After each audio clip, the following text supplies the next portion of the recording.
हरि करना।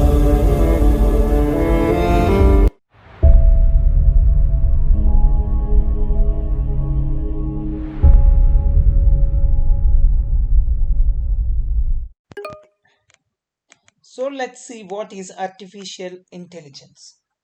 So let's put it into a two-dimensional framework so that we can understand this much better. So let's take the first aspect. So human and behavior.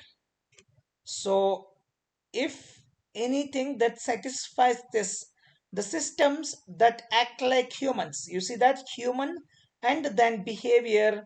So that's one coordinate, one quadrant, and the second, human thought, the systems that think like humans, the systems that act like humans, and the systems that think like humans. And of course, even the rational one, it's, see, there is a difference between human thinking and then irrational behavior. So basically there are two types of economics. One is classical economics and second one is behavioral economics. In classical economics, they consider that human thinks irrationally, but that doesn't work in real life. That's the reason we got the behavioral economics, where human takes irrational decisions in a lot of times. Because if you take simple example, see, you're in a desert, you went to a desert, okay, so there uh, you got two options. So you stayed there for one day and you don't have water to drink, okay, but fortunately you got maybe 20 diamonds with you. Okay, you got the 20 diamonds with you, you don't have water. If you don't drink water, you will die. Okay, so now you got the diamonds here, you got the water here. So what, as per the rational thinking, which is the highest one, which is the human seeks, what that human wants, diamond he wants or water he wants? As for the rational being, water has more value, sorry, diamonds has more value. Human should select the diamond and then he should not select the water. But that doesn't work there. Human will give you the diamond and take water to survive. It's irrational. That's what is behavioral economics talks about. That's what I'm telling here. So when we say human, this machine, this system has to think like human and act like human. This first two boxes, human behavior, human thought, think like human, act like human, think like human, act like human. That's the human way of doing. If it is, and another systems that can actually act like rationally. So systems that act rationally, systems that think rationally. Still, it's fine. Okay, so this is what, if you put it in a one quadrant, if you put it in a graph, this is how we can define the artificial intelligence. So artificial intelligence consists of a systems that act like human, that think like human, that think rationally and that act rationally. Of course, there might be different systems. It's not that only one system will do all those things. Some systems think and act like human, some systems do rationally, not like human, but still that's also called as an artificial intelligence system only. So this is what an artificial intelligence system. An artificial intelligence is nothing but it's an principles that is applicable to the systems that act like human, think like human, and also act rationally as well as think rationally. These are different systems. Let's look into the first one, that is systems that act like humans. Systems that act like humans.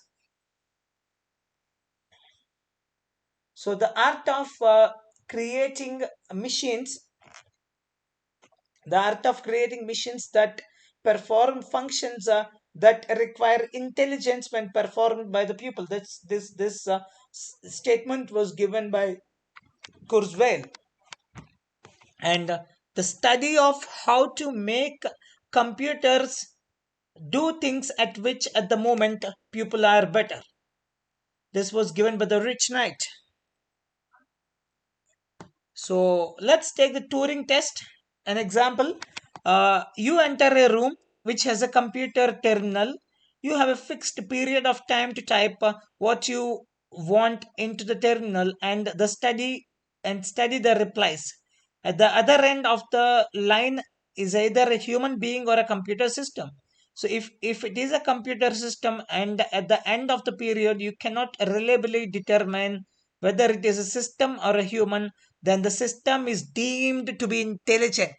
That's how, no, that's what we say when, that's what when I say systems that act like humans. I'm repeating this story so that you will understand what does I mean when I say systems that act like humans.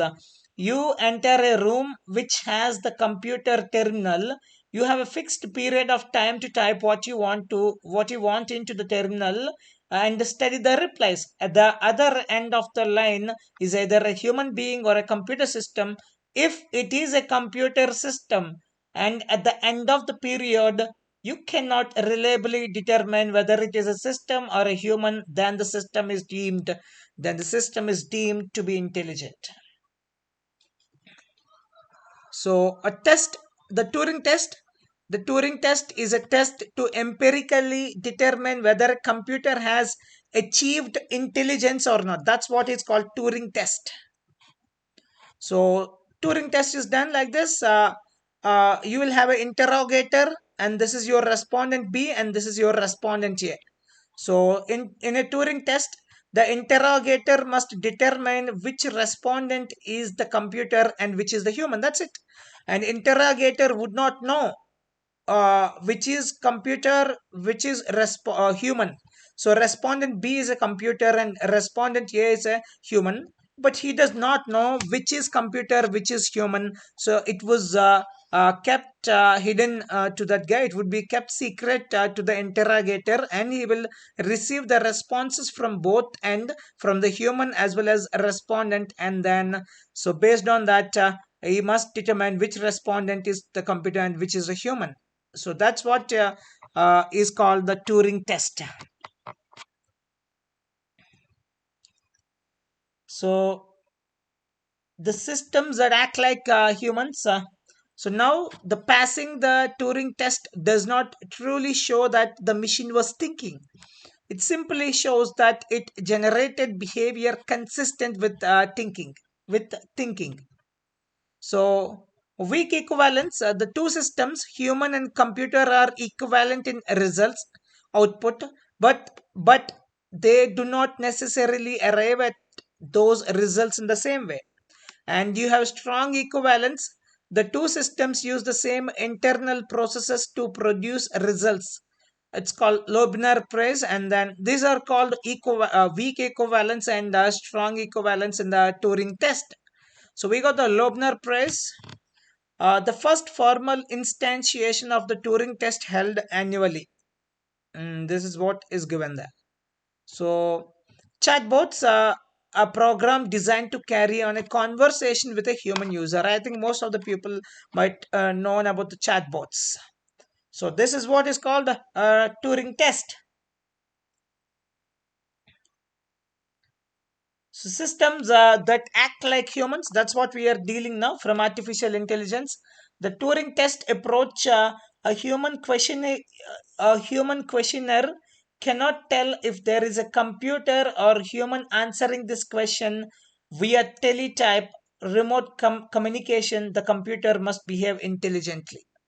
So intelligent behavior is nothing but to achieve human level performance in all cognitive tasks.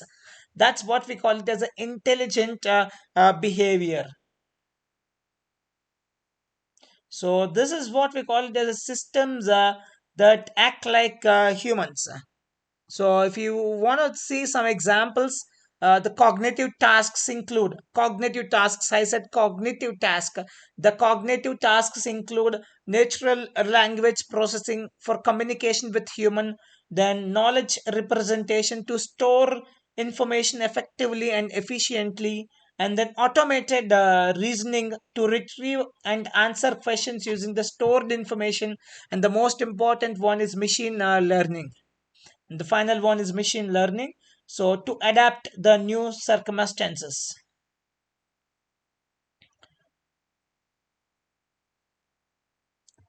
So the Turing test approach, as we have discussed earlier, a human questionnaire cannot tell if there is a computer or a human answering his question via teletype remote connection. So the computer must behave intelligently. What does it mean? It means it includes two more issues to behave intelligently.